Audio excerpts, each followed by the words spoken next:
Hello everybody, we're up to lesson 5 in the Roger Hudson guitar method. Starts on page 20. In lesson 5 we're going to be working on block chords and arpeggios. A chord is 3 or more notes played together. Practice the chord below in block form first. Notes played exactly at the same time. Place the right hand fingers on the strings, P-I-M-A, from the lowest to highest sounding strings in the chord. In this case, we'll be using our P on 6th string, I on 3rd string, M on 2nd string, and A on the 1st string. Play the strings together and allow the fingers to follow through freely into the palm of the hand. What you want to make sure that you're doing is you're planting. Planting means you're putting your fingers securely on the strings, the very tips of your fingers. And the fingers are it's almost like they're on a diving board or a trampoline. They're not bouncing up and down like that, but they are. You want to sort of push down a little bit on the strings right before you play. You'll get a really strong sound. Make sure you follow through. Try not to pinch. Don't let that thumb crash into the fingers. All right? The thumb follows through toward the floor of the left, or toward the left knee. And don't bounce, don't twist, or jerk the right hand or wrist. Keep the hand steady. Arpeggios are chords whose notes are played one after another. The right hand position is the same as that of the block chord. Make sure you get a good contact with each string before it is played. Timing should be smooth, relaxed, and even. There are many arpeggio patterns. For a detailed study of arpeggio patterns, refer to 120 Studies for the Right Hand by Mara Giuliani. So on page 20 we have 7 exercises, all of which use the same strings and in different patterns. We'll start off with number 1, which starts with block chords. 1, 2, 3, 4. 3, 4. 2, 3, 4. 1, 2, 3, 4. 1, 2, 3. Repeat. 1, 2, 3, 4. 1, 2, 3, 4.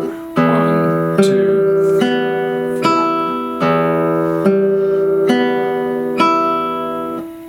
4. The next exercise, number 2 on page 20, we're going to be playing eighth notes. So we're going to slow the tempo down a little bit. So we're playing 1 and 2 and 3 and 4 and. Here we go. 1 and 2 and 3 and 4 and.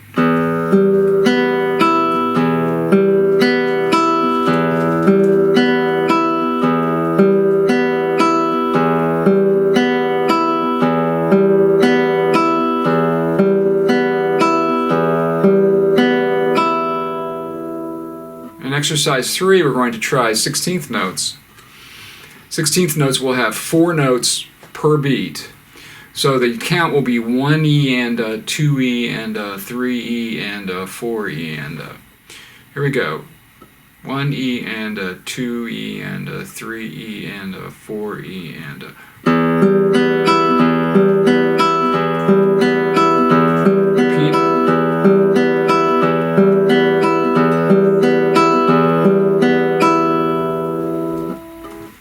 In exercise 4, we have a different pattern. It's going to be P-A-M-I, P-A-M-I, P-A-M-I, P-A-M-I. So as P plays, A will be playing the first string. So it would be a good idea to go ahead and have these already planted,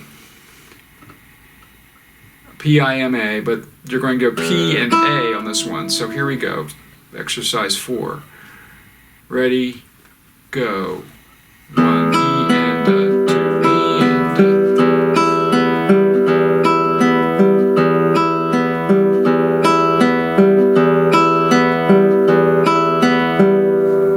3. Number 5, we won't be playing the first string. It'll just be P-I-M-I. 1 E and a 2 E and a 3 E and a 4 E and a.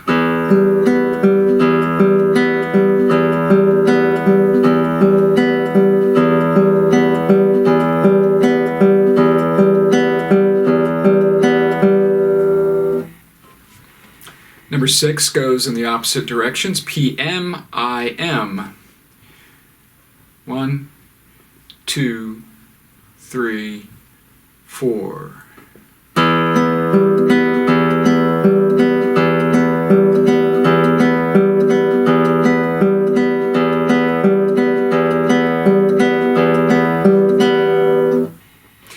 Number 7, our final exercise on page 20, is a little more complex of a pattern. P-I-A-M. 1, 2, 3, 4.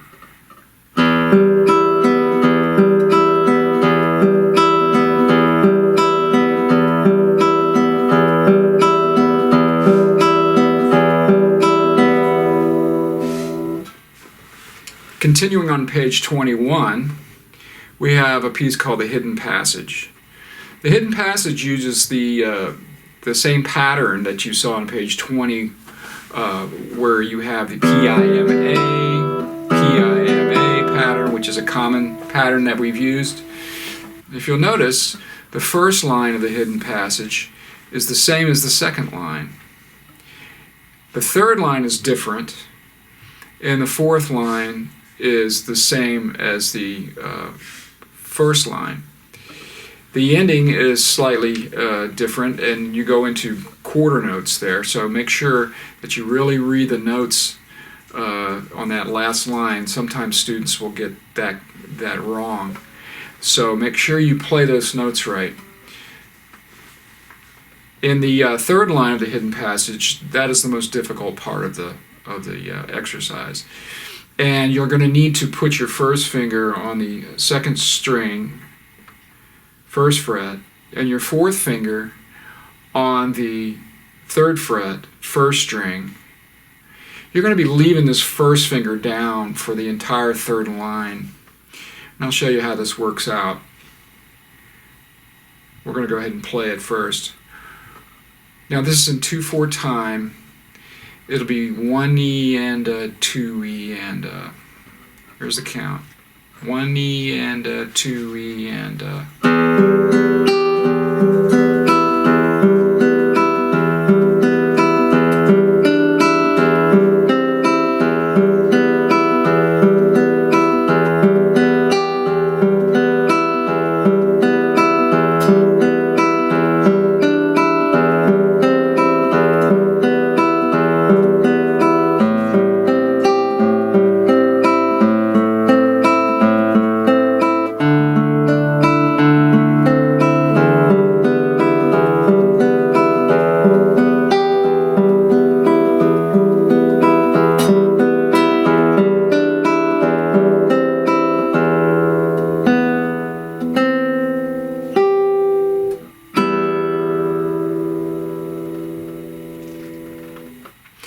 Now I'm going to play this a little bit slower for you so you understand what's happening.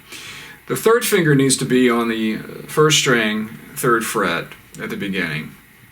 When you get to the third measure, your third finger will play a second string note, D, and then your first finger will play the C on the second string.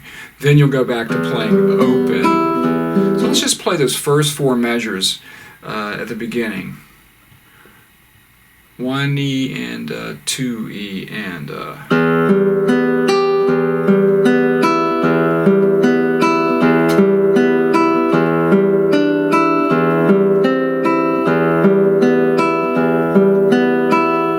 Okay, that's pretty simple.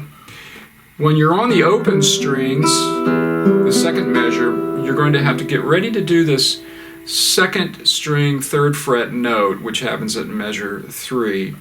So make sure that you have that hovered right over the fret where it's going to play. Don't have your fingers way out like this, because you won't be able to get them down in time. The second line is the same as the first line. So we're going to jump to the third line. The third line, you're going to have this, basically a chord here. It's actually an A minor 7 chord, if you're interested. And then you're going to take the 4th finger off. Okay, the first finger stays down. Then the next measure, you're going to have your 2nd finger down. Again, the first finger is still down. Then, while still keeping the 2nd finger down and the 1st finger down, put your 4th finger on the 2nd string, 3rd fret note. The bass note changes to 4th string, and then you're going to take the 4th finger off, and then it goes back to open, which is on the 4th line. Alright, make sure you play right on the very tips of your fingers when you make these chords, because if you don't play on the very tips of your fingers, you might hit another string, you might get this sound. A lot of times when you get a sound like this, it's not the right hand's fault, it's almost always the left hand's fault. The left hand is, your finger is hitting another string, or you're not pressing down well enough on that string. So on that 3rd line you have this, and you have that off, 1st finger still down, and then this 4th finger note. The 4th line is just like the beginning.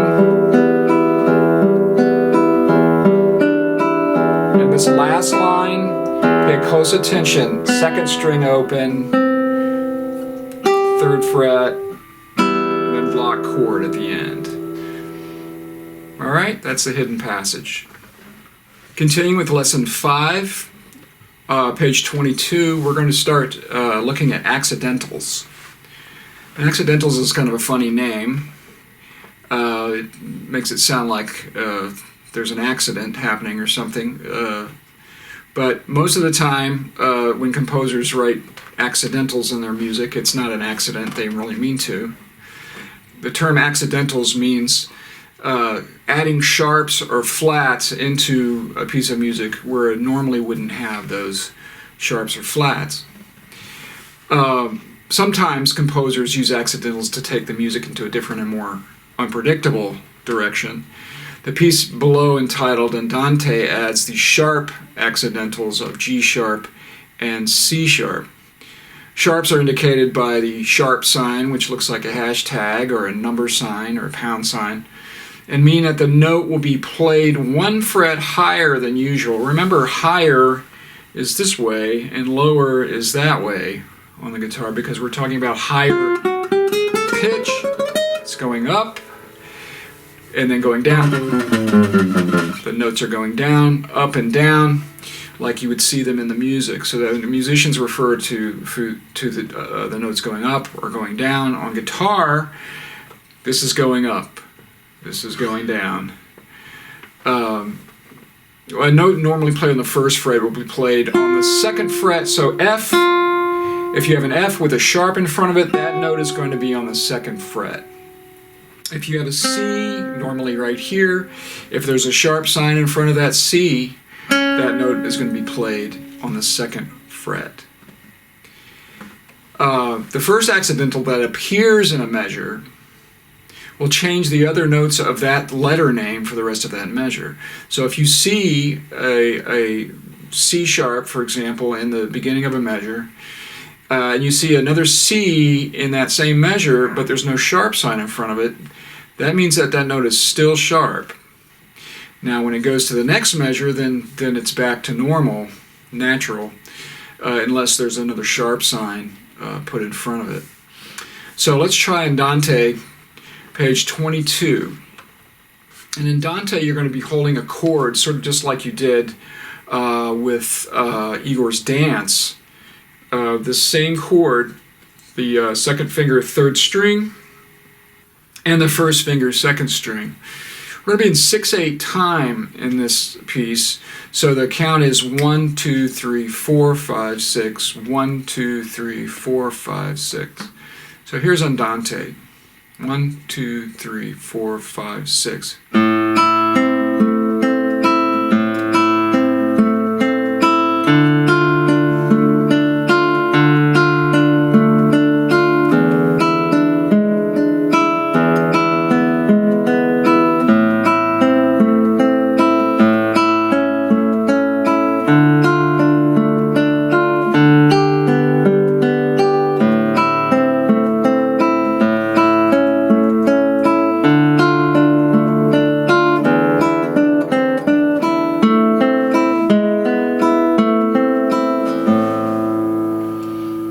Now, a couple of things about Andante you should try to keep in mind.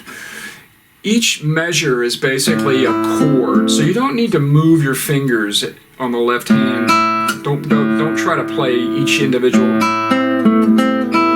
doesn't sound very good, and it doesn't make any sense either, because you're having to move around a lot more than you really need to. The other thing is when I go from one chord to another chord, for example, the first 2 measures are the same chord. It's the same chord.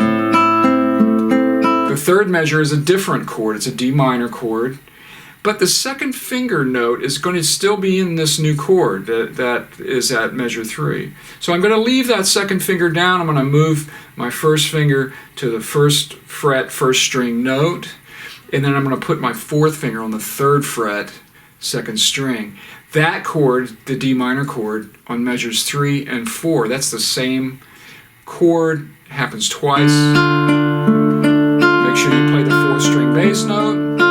Now, the second line, which is measure 5, the 4th finger is still going to be down, so leave it down. The other fingers need to come off. The first finger is going to go on G sharp. The G sharp is on the 3rd string, 1st fret. Normally that note, without a sharp in front of it, is an open 3rd string. But in this case, that note is being sharped by 1 fret. An open string is, you can consider that fret 0. 0 plus 1 is 1st fret. So this is the chord on the 5th measure. It sounds a little strange by itself. It's actually an E7 chord. It sounds a little strange by itself, but it has a nice way of adding a little tension so that when you get to the next measure, you're going to take the 4th finger off. That's a nice little transition. So measure 5 goes like this. Measure 6. Now you're back at measure 7 to the same chord you started off with. But that only happens for 1 measure. When you get to measure 8, it says 2nd string, 2nd fret, but there's a 3 above the note. It's a sharp in front of a C note, so it's a C sharp. Well, what's going on there is that normally a C sharp, if it was all by itself, you'd play it with the 2nd finger, but your 2nd finger is already down on a 3rd string note. So you need to go ahead and put your 3rd finger there. This is at measure 8. Put your 3rd finger there. That gives you that C sharp. And then in the 3rd line, which is measure 9, you will go play this D minor chord again, which you saw at measure 3. All right. The next chord is everything's open, but you have a 4th finger note is going to play a 3rd fret note here on the 1st string. All right.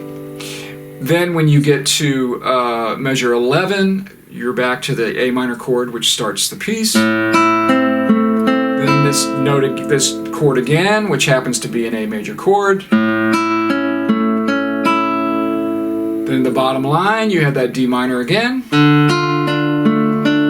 Then now you don't have a chord, you have a little scale. Now then you have a little chord.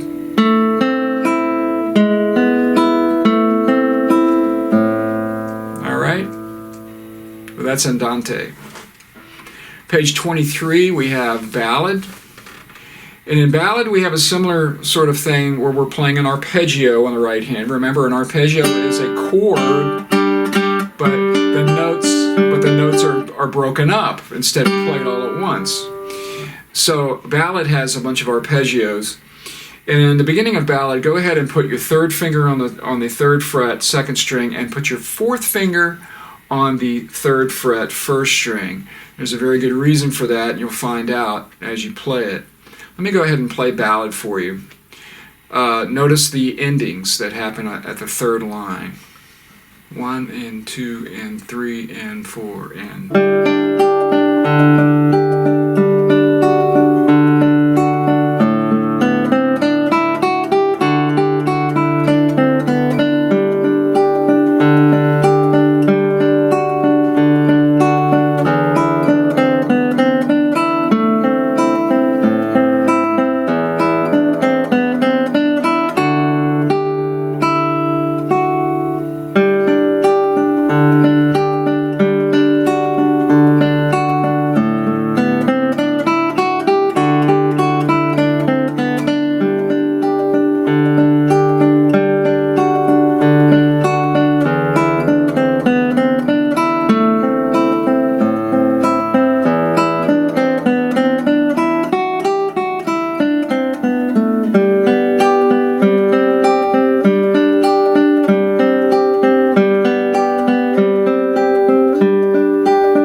Just like Andante on page 22, Ballad has chords where you go from one chord to another. Try not to pick up fingers that are common to two different chords. For example, at the beginning, you have this chord here, and then the second measure, that third finger note should still be down. So don't pick it up and then put it back down again.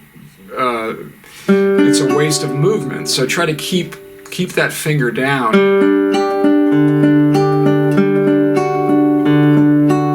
Like that.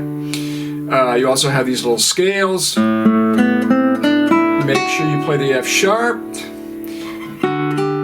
Right there in the second line, measure 4, you have the F sharp, the G, and that's also an F sharp. Remember, the sharp is introduced.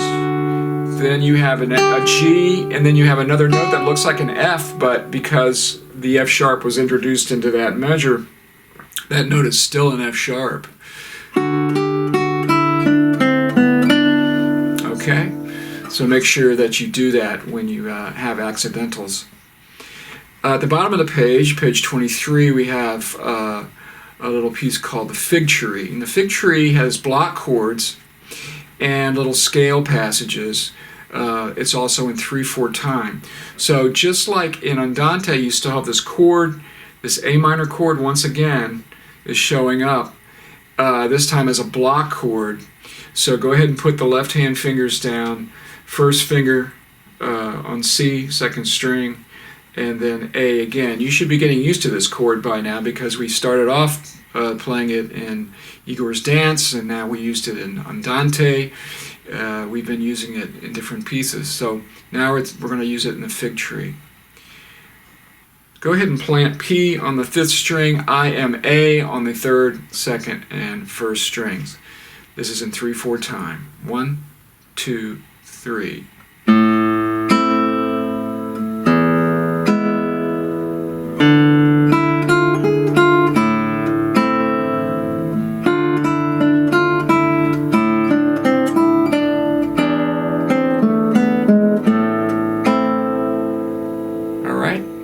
In lesson 6, we'll start finishing the first position with the lower bass notes. See you then.